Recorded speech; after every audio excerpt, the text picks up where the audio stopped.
Hey guys, welcome to my channel. This is Shama Noor and you're watching Sam Grow English. आज है English speaking course का 11th day. आज के इस video में आप जानेंगे प्रेजेंट परफेक्ट कॉन्टिन्यूअस टेंस। सारे टेंस में से ये टेंस थोड़ा सा कंफ्यूजन होता है लोगों को, लेकिन इस वीडियो को देखने के बाद आपकी सारी कंफ्यूजन दूर हो जाएगी। आइए देखते हैं। ये एक ऐसा टेंस है जो दो टेंस से मिलकर बना हुआ है। देखिए, present perfect and present continuous tense. ये कोई अलग टेंस नहीं है कि ये एक अलग टेंस हो, जैसे परफेक्ट टेंस अलग टेंस, कॉन्टिन्यूअस टेंस एक अलग टेंस होता था, लेकिन ये एक टेंस ऐसा है जो दोनों का कॉम्बिनेशन है, प्रेजेंट परफेक्ट टेंस का एंड कॉन्टिन्यूअस टेंस का। देखिए, it is a very specific case that the combination of two tense, यानी ये टू टेंस का यानी दोनों टेंस का कॉम्बिनेशन है, present perfect tense and present continuous. Present perfect का और प्रेजेंट कॉन्टिन्यूअस का दो टेंस का कॉम्बिनेशन है। It means the work or action start in the past and still continuous in the present।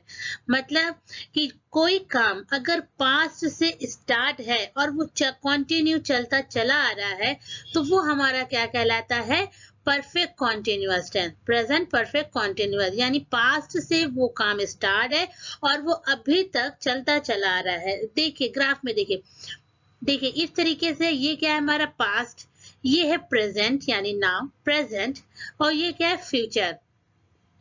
यानी पास्ट से काम स्टार्ट हो रहा है और ये अभी तक कंटिन्यू है, यानी कि ये प्रेजेंट में भी कंटिन्यू है। तो ये हमारा क्या है, इस तरीके से जो काम होते हैं यानी पास्ट से बहुत पहले से, कब से स्टार्ट है ये नहीं, पहले से ही वो काम चलता चला आ रहा है। ऐसा नहीं अगर पहले से स्टार्ट है तो वहीं पर रुक गया हो, नहीं, पहले से अभी तक चलता चला आ रहा हो। जैसे परफेक्ट टेंस में होता था कोई काम पास्ट में होता था तो वो काम कंप्लीट हो चुका होता था, यानी कि काम कर लिया जाता था, और प्रेजेंट में क्या होता था, वो कंटिन्यू हो रहा होता है।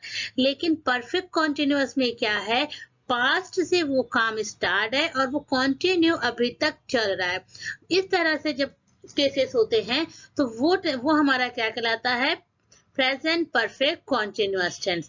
आइए अब इसके स्ट्रक्चर को समझते हैं।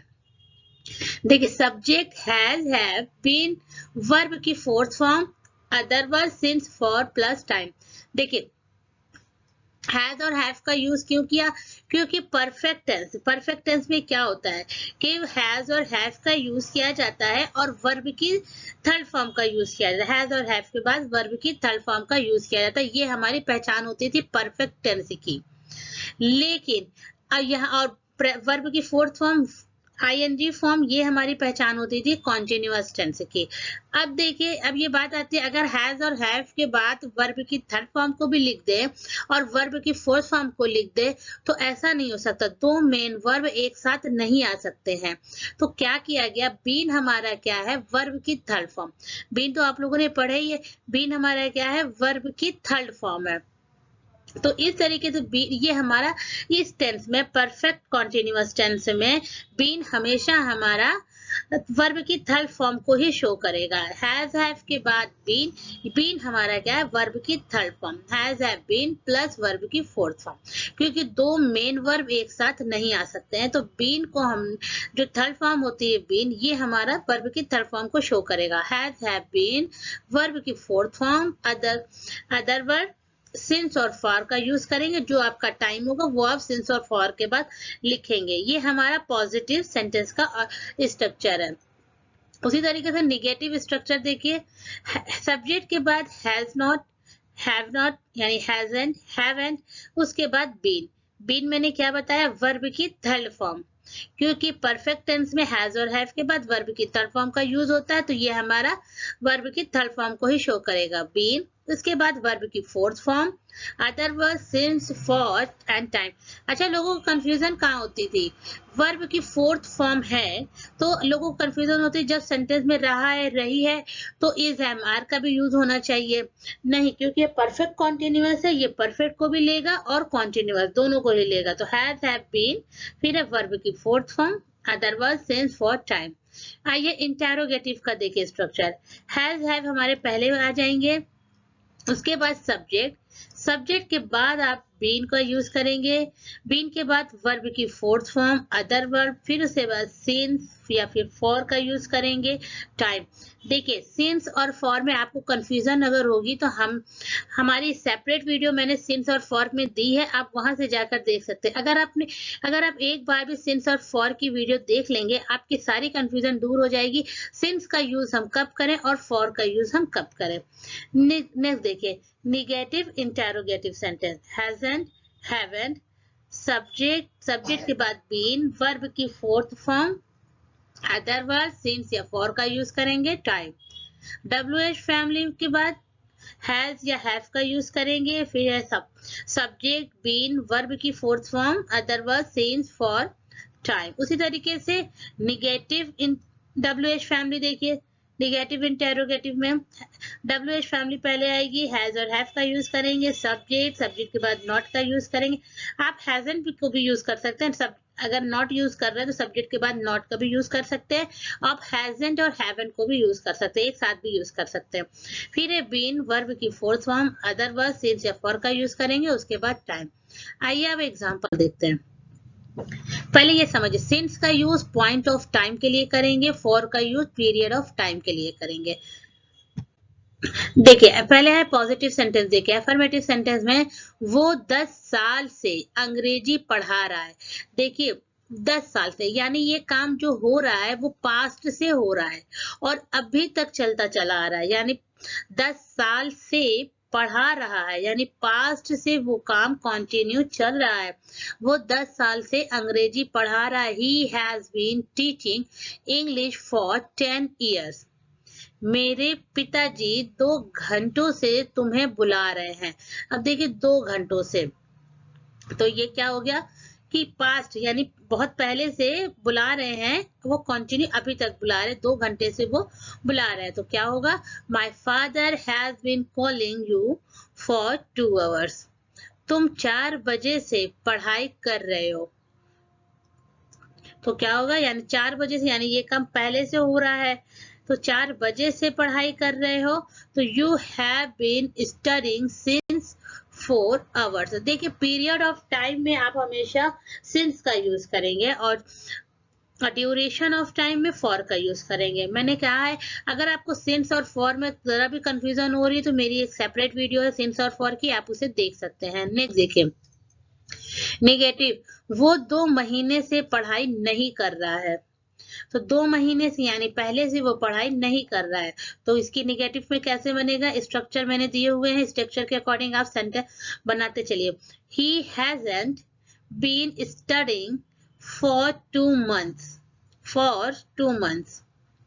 नेक्स्ट देखिए, तुम 2020 से अपने मौसी के घर नहीं जा रहे हो, यानी कब से, 2020 से अपने मौसी के घर नहीं जा रहे हो। देखिए ये भी काम पास्ट से वो नहीं जा रहा है और अभी तक नहीं जा रहा है। तो you haven't been going to your aunt's house since 2020। Structure अगर आपने समझ लिया, सेंटेंस बनाने में आपको जरा भी प्रॉब्लम नहीं होगी, इसलिए मैंने स्ट्रक्चर को सबको एक साथ दिया है, आप उसे आसानी से समझिए और आगे सेंटेंस आप खुद बनाइए। इंटेरोगेटिव सेंटेंस में देखिए, क्या तुम मुझे कल से परेशान कर रहे हो, यानी कल से, ये भी काम पास्ट से हो रहा है, यानी बहुत पहले से हो रहा है ये काम। तो क्या होगा, कर रहे हो, अभी तक कर रहे हो, परेशान अब अभी तक कर रहे हो। तो have you been troubling me since yesterday, have you been troubling me since yesterday. Next देखिए, क्या वो 3 महीने से यहाँ आ रहा है, क्या वो 3 महीने से, देखिए ये भी काम पास्ट से हो रहा है कि 3 महीने से यहाँ आ रहा है। तो वो के लिए क्या यूज करेंगे, हैज का यूज करेंगे। ये तो पता ही है ना, सिंगुलर सब्जेक्ट के साथ हैज का यूज करेंगे और प्लूरल सब्जेक्ट के साथ हैव का यूज करेंगे। अगर आपको कंफ्यूजन हो रही हो तो आप हमें डिस्क्रिप्शन बॉक्स में मैंने लिंक दिए हैं, आप सारे टेंस को एक बार फिर से समझ लीजिए, तो आपको ये टेंस समझने में बहुत आसानी हो जाएगी, कहाँ पर कब हम हैज का यूज करते हैं और कब हम हैव का यूज करते हैं। आप उसी तरह नेक्स्ट देखिए, क्या तुम 2 बजे से मेरे बारे में पूछ रहे हो, यानी ये क्या है, 2 बजे से पहले से ही पूछ रहे और अभी तक कंटिन्यू पूछ रहे हो। तो क्या होगा, have you been asking about me since 2 o'clock? Have you been asking about me since 2 o'clock?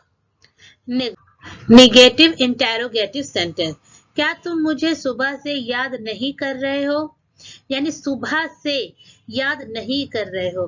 देखिए, एक तो समझिए सिंस और फॉर का जो सेंस होगा वो से होगा, यानी कोई काम से, सुबह से, लेकिन सिर्फ समय के लिए से का यूज किया जाएगा। क्या तुम मुझे सुबह से याद नहीं कर रहे हो? Haven't you been missing me since morning?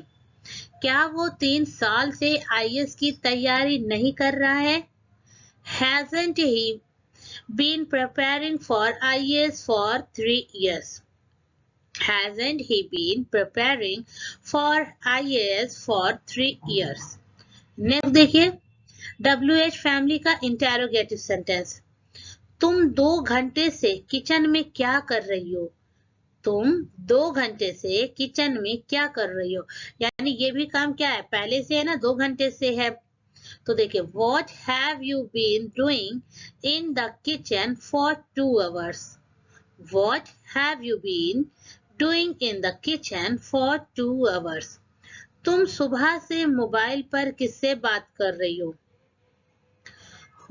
तुम सुबह से मोबाइल पर, यानी ये काम भी सुबह से हो रहा है कि किससे बात कर रही हो। Who have you been talking to on mobile since morning? Who have you been talking to on mobile since morning? WH family का नेगेटिव इंटेरोगेटिव सेंटेंस देखिए, तुम 3 साल से दिल्ली में क्यों नहीं जा रहे हो? दिल्ली में यानी 3 साल से दिल्ली क्यों नहीं जा रहे हो? सॉरी, मैं नहीं, तुम 3 साल से दिल्ली क्यों नहीं जा रहे हो? तो why have you not been going to Delhi for 3 years? Why have you not been going to Delhi for 3 years? वो कल से कोचिंग क्यों नहीं जा रहा है? कब से? कल से, यानी जो काम जो है पहले से हो रहा है वो कल से कोचिंग क्यों नहीं जा रहा है। Why hasn't been going to coaching since yesterday? देखिए, मैंने क्या बताया था, निगेटिव इंटेरोगेटिव में आप हैज और हैव के साथ भी नॉट का यूज कर सकते हैं। अगर हैज और हैव के साथ नॉट का यूज नहीं कर सकते तो सब्जेक्ट के बाद आप नॉट का यूज करेंगे। देखिए, मैंने यहाँ पर दोनों तरीके से लिखा है ताकि आपको कंफ्यूजन ना हो। कभी कभी लोगों को कंफ्यूजन होती है कि सब्जेक्ट के बाद नॉट का यूज किया, दोनों तरीके से यूज आप कर सकते हैं। हैज नॉट, हैव नॉट भी लिख सकते हैं, या फिर अगर नॉट आपको अलग लिखना है तो सब्जेक्ट के बाद ही लिखेंगे। आई होप आपको प्रेजेंट परफेक्ट कॉन्टिन्यूअस काफी हद तक समझ में आ गए होंगे। अगर नहीं समझ में आया है तो इस वीडियो को दोबारा देखिए ताकि आपको ये सारी जो कंफ्यूजन है वो दूर हो जाए। अगर आप हमारे चैनल में पहली बार विजिट कर रहे हैं तो प्लीज चैनल को सब्सक्राइब जरूर कर दीजिएगा, साथ ही बेल आइकन के ऑल ऑप्शन पर जरूर क्लिक कर दीजिएगा ताकि नेक्स्ट वीडियो की नोटिफिकेशन सबसे पहले आप तक पहुंच जाए। See you soon in the next video.